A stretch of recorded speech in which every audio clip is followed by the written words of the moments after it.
Hi, this is Theo from parkerblocks.com. Today I want to show you how you can use the value scale and apply it to your sketch. Before I start, I want to show you some of my earlier sketches when I first started drawing. I first started drawing using just black and white sketches. Take a look at this one. This one I used ink lines and I only created the wash with water-soluble graphite. So it's just like a very gray wash. The thing to note here is that the hair of people is usually quite close to black, but in this case I just gave it a gray wash. And because of that, if I look at this sketch from far away, like the whole piece is just pretty gray. There's not much contrast because there's only gray and ink lines. This is a sketch at the zoo, same thing. I use a lot of grays, not many darks. There's almost no shades of just pure black.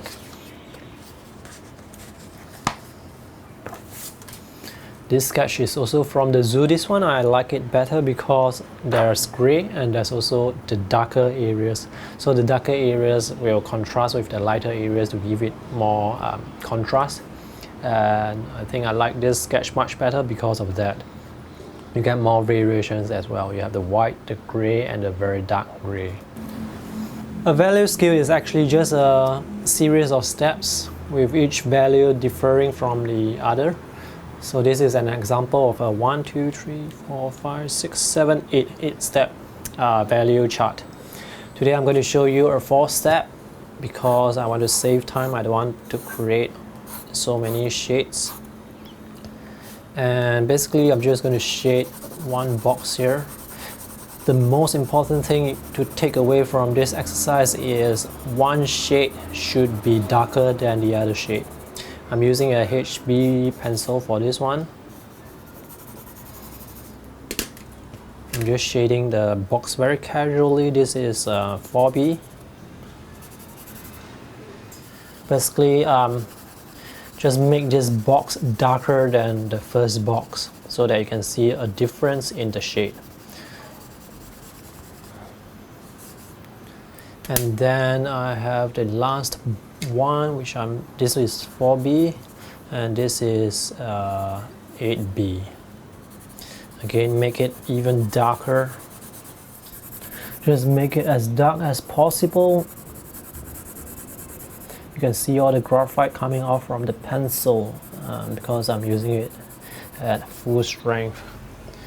Alright, so now you have 1, 2, 3, 4, a 4-step value chart. This is just white, light gray, medium gray, and very dark.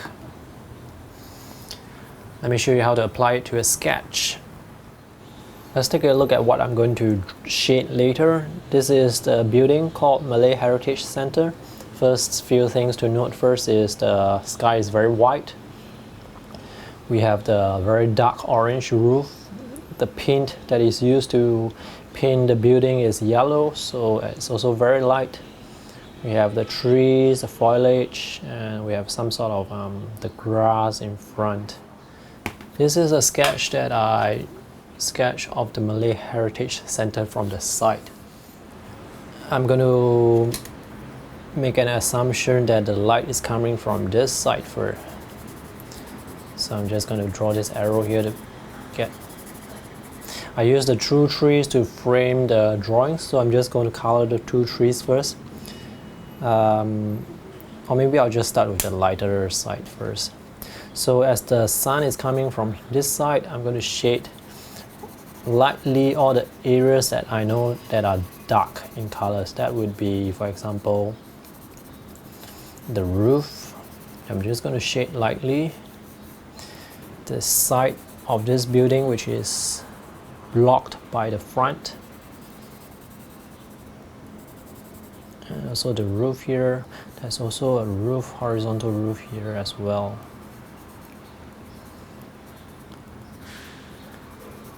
I'm just going to do this very fast. So there's this sort of banana tree here. I'm just going to color that, shade that off. And the grass also is pretty dark.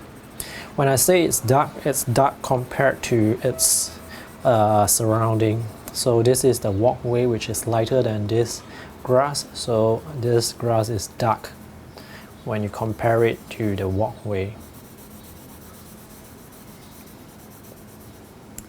So now I have two value scale. We have 0 and we have 1. The windows are going to be dark, but I'm going to use a much darker shade later. Let's now start with darkening the trees. The trees are actually much darker when compared to the grass. So when I'm drawing at this particular scene here, I will compare this tree, the shade of the tree versus the shade of the grass. If it's going to be darker, then I'm going to color it one shade darker. In this case, I'm going to use a 4B pencil. Just quickly basically shade it in. Just make sure that you can see the contrast. So you can see the contrast here of dark versus the lighter area.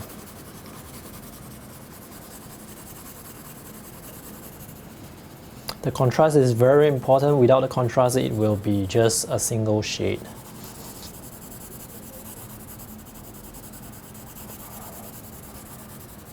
Also, I'm going to color the top of the trees, which are very dark. This is just a 4B pencil, but I'm going to go in again with the 8B later. This is the 8B, so because the sun is coming from this direction, I'm going to shade this side of the tree here much darker to give it even more contrast.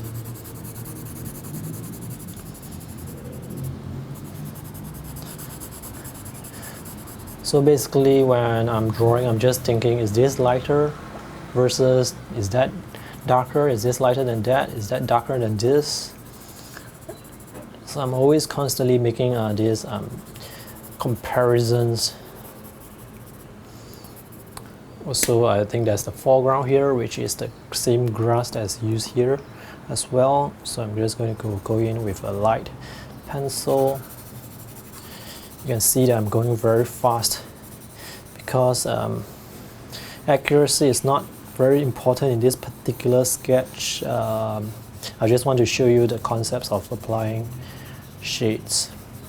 So this is the same shade as this, but you will realize that here it's darker than this part. Alright, now I think I'm going to color the windows as well. Windows are pretty dark if I look at the reference photo. So I'm just going to color the windows. If this is a much smaller sketch, I will just create a vertical stroke for the window. Also, the underside of the buildings are usually pretty dark as well, because they are in the shade. Trees, if you compare it against the sky, you just need a single tone that is darker than the sky. But I'm going to give this tree a bit more definition, so I'm just going to add more shadow to the bottom side of the tree. And if I compare it against the foliage at the background, I realize that the background is also sometimes a bit can be quite dark as well. So I'm going to shade it. But of course, if the background, the foliage background is very far away, because of atmospheric pressure, it's going to be a bit lighter. So I'm just going to do that. Okay, now I'm going to color the underside of the roof with a bit more shade. This is 8B, let me use 4B. Give it a bit more, because this is the underside of the roof is a bit darker. And I'll give the trees some shadow as well. Maybe I'll use a 4B. Just go over the area at the bottom here, just to give the tree the shadow it needs. Okay, I think the sun is coming from here. I should put the shadow on the left side instead. But never mind, this is a very big tree. Also, I'll just leave some pocket of light here and there because the sun can pass through some of the leaves.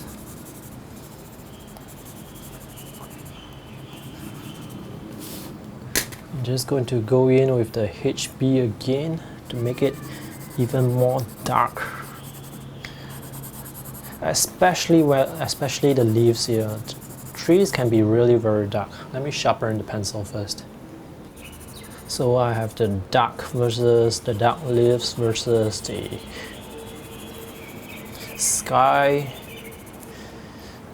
Okay, now when I look at it, I think I need a bit more dark for the roof. The roof is a very dark orange, so I need to give it just a shade. Same thing here, the roof, darker area. So areas where you make it really dark, you are going to get the contrast and people's eyes will be drawn to that. It is very important to always look at your what you are drawing in real life and compare it. So I'm just going to make this underside of the roof much darker. Maybe shade this a bit more darker as well.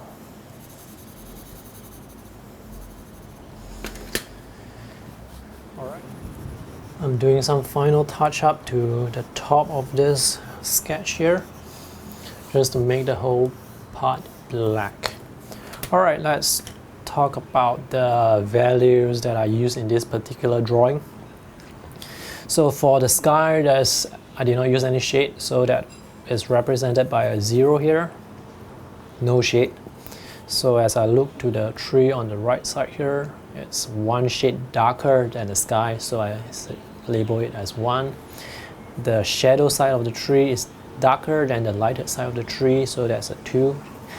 When I'm drawing, I'm always comparing whether this is lighter than that or that is darker than this. So the tree is definitely darker than the sky, and the shadow side of the tree is darker than the lighted side of the tree.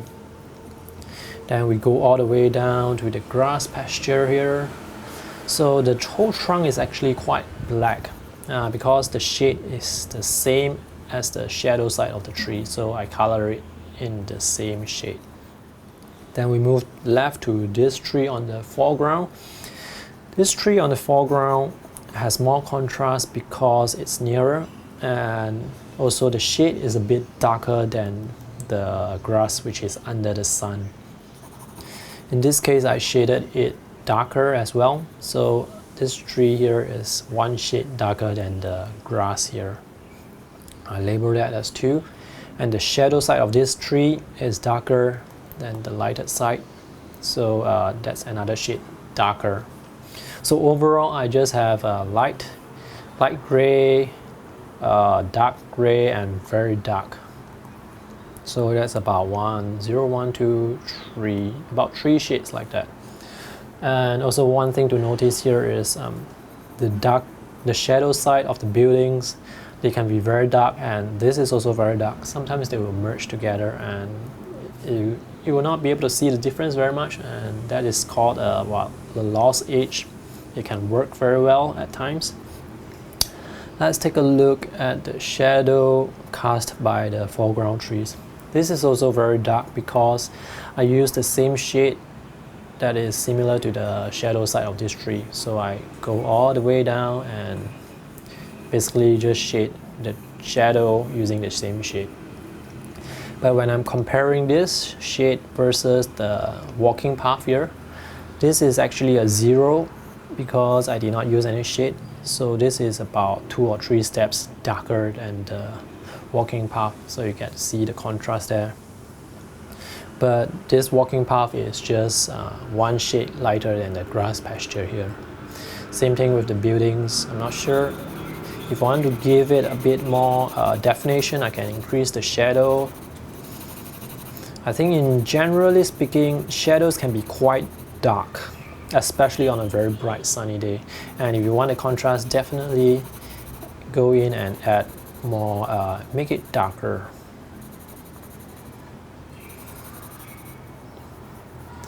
So now you can see the contrast much better between light versus dark. And because you are overlaying on this shade here, this shade also becomes darker as well.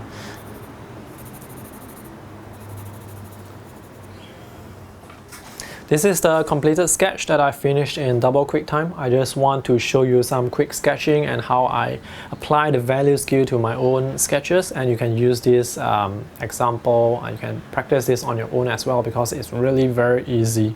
This is a stylized sketch because I only use like 4 steps. If you want something more realistic, more realism, then you need more steps in your value scale. But for my purposes, I think it's enough. I mean, you get to tell that there are trees, there's a building behind, and I think it's good enough for a very quick sketch. So generally speaking, when I'm sketching outdoors, I'm always comparing one shade versus another. Is this shade going to be darker than that?